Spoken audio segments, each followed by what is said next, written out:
국민을 속이려 하지 말고 사퇴를 권유하시는 것이 비서실장으로서 국민을 위한 태도가 아닌가 생각합니다. 김성훈 경호처 차장님, 예. 네, 보안 손님이 뭔지 아시죠? 예, 네, 명태균 씨가 보안 손님으로 다녀간 적 있죠? 제가 계산하십니까? 제 기억으로는 전혀 없습니다. 기억에는 없지만 혹시 모르죠? 그건 알 수가 없습니다. 증인이 모를 수도 있는 거죠. 네. 윤석열, 김건희 부부의 양아들로 알려진 황종호 국정기획 비서관실 행정관이 사실상 한남동 공간에서 살다시피 하면서 검증되지 않은 인물들을 이른바 보안 손님이라는 이름으로 왕래하고 있는 것이죠. 그거 모른다면 증인의 직무유기입니다. 자, 눈만 알지도 동그랗게 못하지만 뜨시는데. 설사 안다 하더라도 그건 네. 말씀드릴 수 없습니다. 예. 네, 또 국가 기밀 사안이시군요. 바로 그렇게 해서 국정농단, 인사농단, 최순실 사태가 벌어진 거예요. 김건희 여사를 만나기 위해서 잦은 보안 손님들이 한남동 공간 출입으로 심각한 경호 문제가 발생하고 있죠. 그것도 그렇지 모르십니까? 않습니다. 그렇지 않아요? 네. 최근에 김건희 여사를 위시한 경호처 직원에 대한 노골적인 인사개입, 인사농단으로 경호처 내부가 대단히 뒤숭숭하다는데요.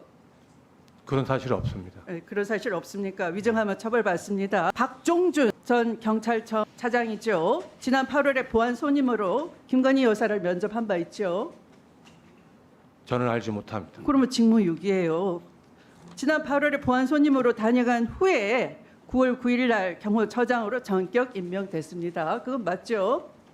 저는 알지 못하는 사실입니다. 김 여사가 임명했다라는 것을 모르십니까? 당연히 경호처장은 대통령님께서 임명하십니다. 당연히 그런데 권력을 쥐고 있는 분은 따로 있다는 거 아닙니까? 아까 녹음 못 들으셨나요? PPT 한번 보시겠습니다. 계속해서 비서실장께서는 대통령이 뭐 법률 위반한 게 없다. 탄핵은 정치적인 프레임이다. 자꾸 얘기하시지만 아까 제가 먼저 오전에 좀 설명을 드렸습니다. 공천 개입에 대해서는 비서실장께서는 당선자 신분이다. 공무원이 아니다. 그래서 상관없다는 식으로 말씀하시고요. 현기환의 사례를 들어서 대통령이 단순한 의견 개진한 것이다. 또 현기환의 판례를 예를 들었습니다. 그런데 다른 점은 아까 제가 이미 말씀드렸습니다. 김영선 전 국회의원에 대해서 전략 단수 공천했다 하는 것은 현기환 씨의 경우와는 다릅니다. 현기환 씨는 특정 인물들에 대해서 공천이 잘 되도록 리스트를 건넸다 뿐이에요.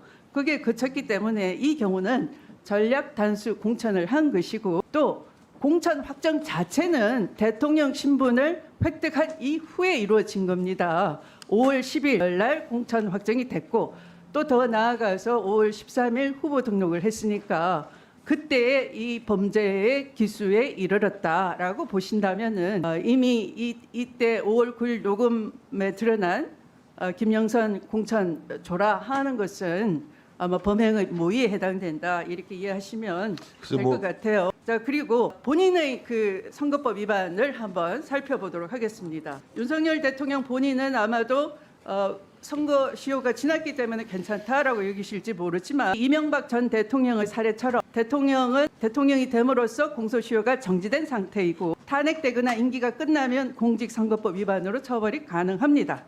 아까 정진욱 의원이 질의를 하셨죠. 윤석열 후보의 불법 강남 선거 사무실입니다. 이것도 역시 기자분이 증인으로 나와서 취재를 설명해 준 것처럼 이것도 또한 건물주 두 남매를 청와대나 인수위에 취직을 시켰다라는 부분까지 뇌물로 포함된다면 특가법상의 이 무기징역까지 처벌할 수 있는 법률 위반이 되는 것입니다. 이렇게 헌법과 법률을 위반한 대통령에 대해서 한번 닉슨의 사례를 살펴볼까요? 헌법과 법률을 누가 위반했죠? 제가 이해를 못하겠어요. 그 증인께서는 제가 아까 말씀드렸지 않습니까? 서로 아는 사이에 말 안 하려고 했지만 자꾸 그렇게 강하게 얘기하시니까 지난 2016년 박근혜 대통령 탄핵 당시에 증인은 그 당의 원내대표셨습니다.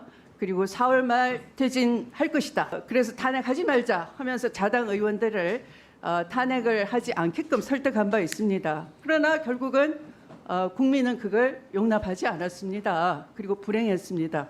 지금도 마찬가지입니다. 제가 드리는 말씀은 닉슨 대통령이 도청 그 자체의 불법을 저질러서가 아니라 거짓말을 했기 때문에 사퇴할 수밖에 없었습니다. 국민을 이기는 지도자는 없는 것이죠. 그래서 대통령 비서실장으로서는 무조건 대통령을 엄호하고 감쌀 게 아니라 아까 말씀하셨지 않습니까?